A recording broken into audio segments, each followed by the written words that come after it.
Hi friends, कैसे हैं आप सब।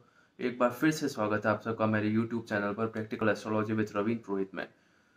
फ्रेंड्स, अपन लोग डिस्कस कर रहे थे मंगल के बारे में। मैंने आप लोगों को बताया था डेट किस तरह हिम्मत और साहस का कारक होता है मंगल जन्म कुंडली में। रक्त के बारे में मैंने आपको बताया था, राइट। और भी काफ़ी चीज़ें मैंने आप लोगों से डिस्कस की थी। आज एक प्रैक्टिकल एनालिसिस जो है वो डिस्कस करेंगे। हमारे एक परिचित है, उनकी जन्म कुंडली जो है वो आप लोगों से डिस्कस करूंगा। उससे पहले मैं आपको मंगल के बारे में 2-3 और चीज़ें मैं आपको बताना चाहूँगा, बट उससे भी पहले हर बार की तरह एक बार फिर आप सबसे रिक्वेस्ट है दैट प्लीज़ लाइक कीजिएगा मेरे वीडियो को, जितना ज़्यादा हो सके शेयर कीजिएगा मेरे वीडियो को, एंड प्लीज़ सब्सक्राइब करना ना भूलिएगा मेरे यूट्यूब चैनल को। अगर आप एक नए व्यूअर हैं तो नीचे दिया जो बेल आइकन है उसे दबाना ना भूलें, बिकॉज ऑफ दैट जब भी मैं वीडियो अपलोड करूँगा हाथों हाथ आप लोगों के पास नोटिफिकेशन आ जाएगा, राइट। तो शुरू करते हैं आज का अपना डिस्कशन। देखिए, सबसे पहले तो मैं बात अगर एस्ट्रोलॉजी की करें तो मैं दो लोगों को हमेशा मेरी लाइफ में धन्यवाद देता हूँ। एक तो मेरे पिताजी, जिन्होंने मुझे इस ज्ञान से रूबरू करवाया। बचपन से ही मैंने जब मतलब मुझ में समझ आनी स्टार्ट हुई थी, मैं देखता था किस तरह वो एस्ट्रोलॉजी के जो जर्नल्स हैं, मैगज़ीन्स हैं, हमारे मतलब घर में ढेर के ढेर लगे हुए रहते थे उन मैगज़ीन्स के।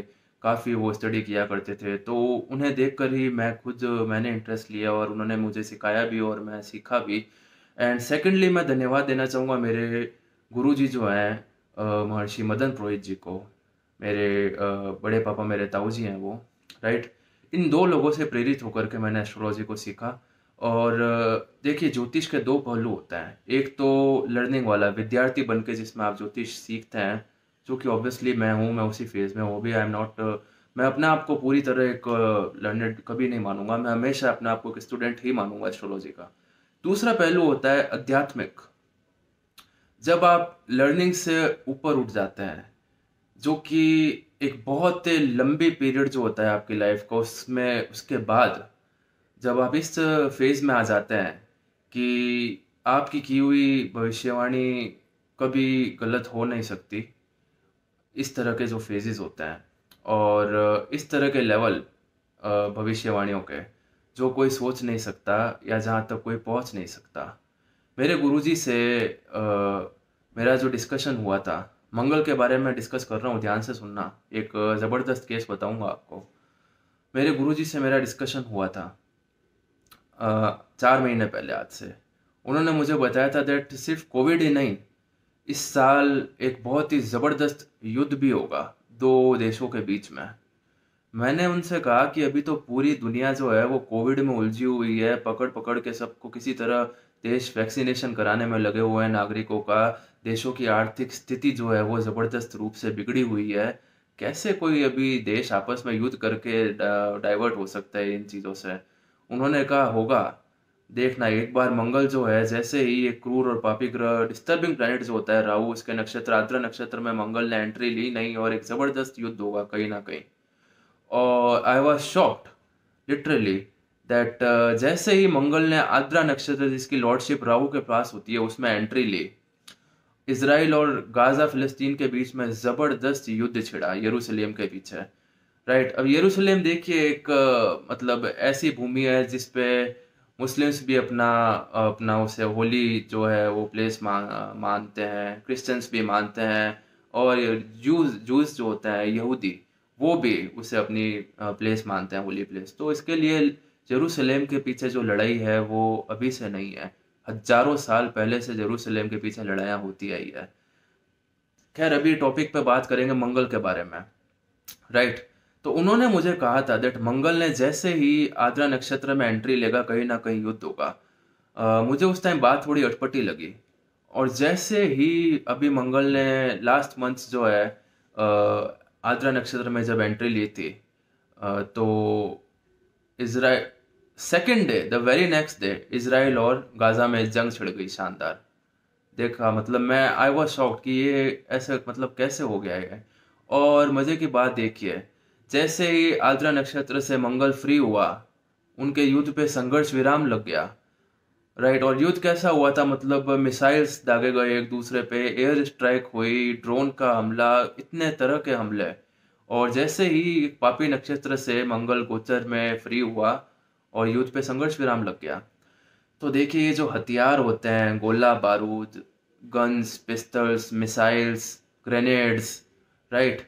अच्छा, सिर्फ बारूद ही नहीं, जो पहले के भी जो अस्त्र शस्त्र होते थे, भाले, तलवार, ये सब, ये इनका कारक भी देखिए मंगल ही होता है।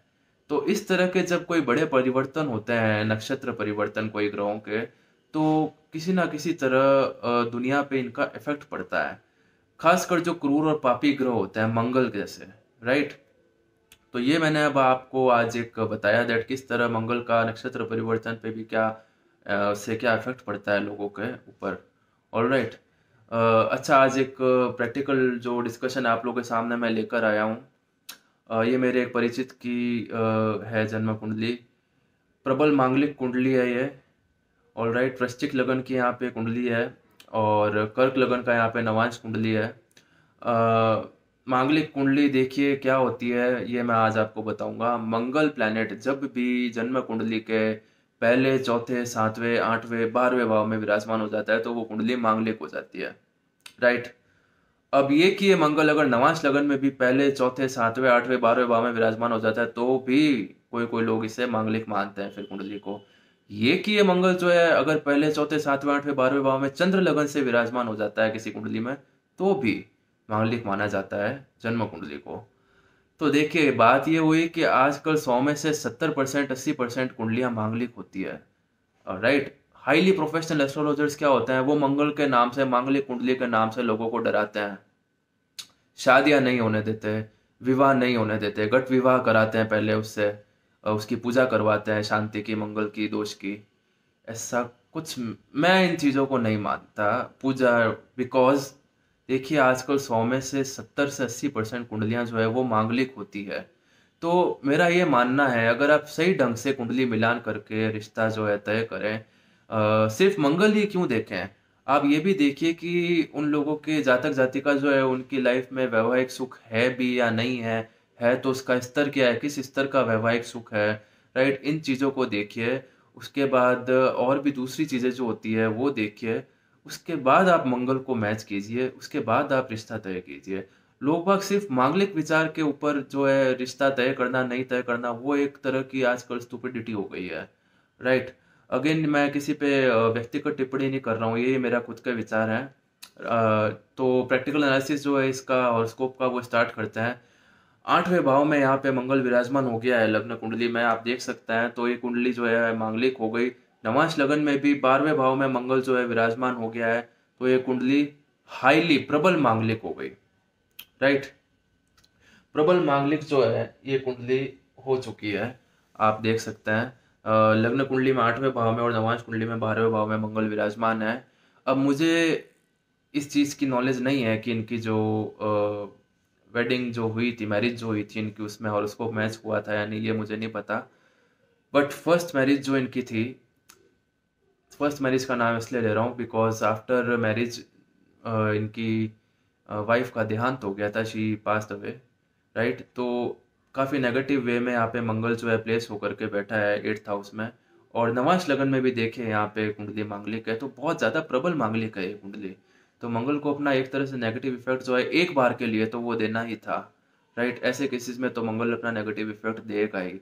बट मैंने इनसे कहा था दैट अब आपकी इनकी फिर सेकंड मैरिज हुई and they are living really happy now, right.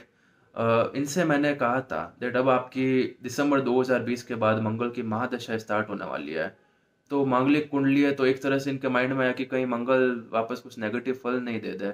मैंने कहा था जो फल मंगल दे चुका है एक बार नेगेटिव वो उसका हो गया। अब वृश्चिक लगन की कुंडली है, देखिए लगन के लॉर्ड होता है मंगल यहाँ पे, और नवांश लगन की कुंडली भी कर्क लगन की कुंडली है, वहाँ पे मंगल प्रबल योग कारक होकर के बहुत ही अच्छे फलदायी होता है। मैंने इन्हें कहा था आपकी ये मंगल की महादशा सबसे सुपर जाएगी आपकी लाइफ की, आप कभी भी मतलब इस दशा को नहीं भूलेंगे, इतनी सुपर ही आपके लिए जाएगी। इन्होंने उस टाइम बिलीव इनको हुआ नहीं, लेकिन जैसे ही दिसंबर ओवर हुआ इन्होंने फिर मुझे बाद में बताया कि दिसंबर ओवर होने के बाद ही इन्हें अपने आप एहसास होने लग गया, इनकी इनके होम टाउन में अपने आप ट्रांसफ़र हो गई, बिना ट्रांसफ़र मांगे, बिना डिमांड किए इनकी अपने आप वहाँ पर ट्रांसफ़र हो गई। दे मतलब कि वह शॉक्ड कि ऐसे कैसे हुआ। और भी 2-3 तरह की पॉजिटिव चीज़ें जो है वो इनके साथ हुई। तो इस तरह देखिए जो पापी ग्रह, क्रूर ग्रह होते हैं वो अपना बहुत ही अच्छा नेगेटिव इफ़ेक्ट जो है देने के बाद एक बहुत ही अच्छा पॉज़िटिव इफ़ेक्ट भी देते हैं बाद में पीछे से, राइट? नेगेटिव इफ़ेक्ट जो है वो तो मंगल ने अपना दे दिया था इनको। अब ये अपना मंगल जो है पॉज़िटिव इफ़ेक्ट जो है इनकी जन्म कुंडली में देना उसने स्टार्ट कर दिया है और इनकी महादशा भी स्टार्ट हो गई है मंगल की, ये बहुत ही अच्छी जाएगी। तो कहने का मतलब ये है दैट सिर्फ़ मांगलिक हो करके जो है एक जन्म कुंडली को साइड में नहीं रखा जा सकता। आप उसके पॉजिटिव और इफ़ेक्ट और नेगेटिव इफ़ेक्ट जो है दोनों पहलू से आप उनकी जाँच कीजिए, राइट? वैवाहिक सुख कितना है इस चीज़ के बारे में भी आप विचार कीजिए। और वैवाहिक सुख की देखिए यहाँ पे बात करेंगे अगर तो यहाँ पे 7th हाउस के लॉर्ड जो होते हैं वृश्चिक लग्न की कुंडली में वो शुक्र होता है। वो नवांश कुंडली में जाकर के नीच के हो गए, अपनी नीच राशि में टोटली पावरलेस होकर के वो विराजमान हो गए, शुक्र जो हैं। तो इसके भी वजह से फर्स्ट मैरिज जो है इनकी वो उसमें प्रॉब्लम हो गई, वाइफ की इनकी डेथ हो गई। सिर्फ मंगल ही नहीं और भी दूसरी भी चीज़ें होती है जो आपकी मैरिड लाइफ को इफ़ेक्ट करती है, राइट? तो ये सारी चीज़ें होती है जिनसे आपको हर चीज़ का मतलब बलाबल देख करके और विचार करना चाहिए जन्म कुंडली का, मेरा यही मानना है, राइट? तो मंगल के बारे में मैंने आप लोगों को बताया दैट किस तरह से साहस और हिम्मत का कारक होता है मंगल, ये मैंने आपको लास्ट वीडियो में बताया था। रक्त, ब्लड प्रेशर, बीपी वगैरह की समस्या जो होती है उससे रिलेटेड चीज़ मैंने आपको लास्ट वीडियो में बताई थी और भी काफ़ी चीज़ें डिस्कस की थी। आज मैंने आपको बताया किस तरह राशि परिवर्तन या नक्षत्र परिवर्तन जो होता है मंगल का, जब वो एक पापी ग्रह के साथ युति करता है या पापी ग्रह के नक्षत्र से गुजरता है तो किस तरह के सिनेरियो देखने को मिलते हैं वर्ल्ड के। इजराइल और गाजा का जो युद्ध है उसके बारे में मैंने आपको बताया और एक प्रैक्टिकल एनालिसिस जो है मांगलिक कुंडली का, एक प्रबल मांगलिक कुंडली का जिसमें वैवाहिक सुख की भी कमी थी, इसके बारे में मैंने आप लोगों से डिस्कस किया, राइट? तो आशा करता हूँ मंगल से रिलेटेड जो ये वीडियो है वो आप लोगों को समझ आया होगा। अगर किसी भी तरह की कोई प्रॉब्लम है या कोई चीज़ आप मुझसे पूछना चाहते हैं तो आप मुझे इंडिविजुअली मैसेज कर सकते हैं व्हाट्सएप पे। मैं हम हमारे कॉन्टैक्ट डिटेल्स जो है वो शेयर करते हैं या यूट्यूब से कमेंट सेक्शन में भी आप मुझसे पूछ सकते हैं। तो आशा करता हूँ आप सबको मेरा आज का वीडियो जो है वो समझ आया होगा। मिलते हैं नेक्स्ट वीडियो में। Thank you so much.